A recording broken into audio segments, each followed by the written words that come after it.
शेख मोहम्मद महाराज पालखी सोहळा डिक्सलमध्ये आलेला आहे आणि डिक्सलमध्ये आजची जी पंगत आहे, आजचे अन्नदाते आहेत रामचंद्र किसनराव कापसे हे आजचे अन्नदाते आहेत आणि आज शिपी आमटीचं जेवण होतं, जेवण आहे आणि त्याच्यामुळं चपात्या लाटण्यासाठी महिला कमी पडल्या.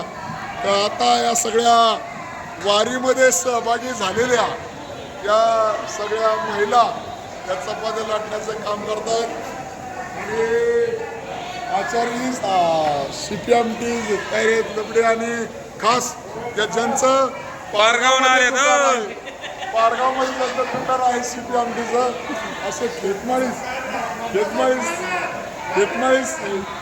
यांनी श्रीगंधामध्ये सुद्धा चांगल्या प्रकारची शिपी आमटी बनवली. मनापासून या सर्व महिलांना धन्यवाद की ते सुद्धा लोकांना जीव घालण्यासाठी स्वतः चपाती लाटण्याचं काम करतात. हे महत्त्वाचं पुण्य.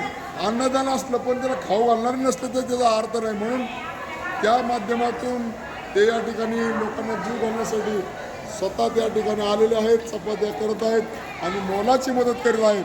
त्याबद्दल पालखी सोहळा समितीच्या वतीनं सर्व आमच्या महिला भगिनींना मनापासून धन्यवाद. ज्याचे अन्नदाते आहेत रामचंद्र किसनराव कापसे त्यांनासुद्धा मनापासून धन्यवाद. आणि आजचा मेनू आहे शिपी आमटी. धन्यवाद.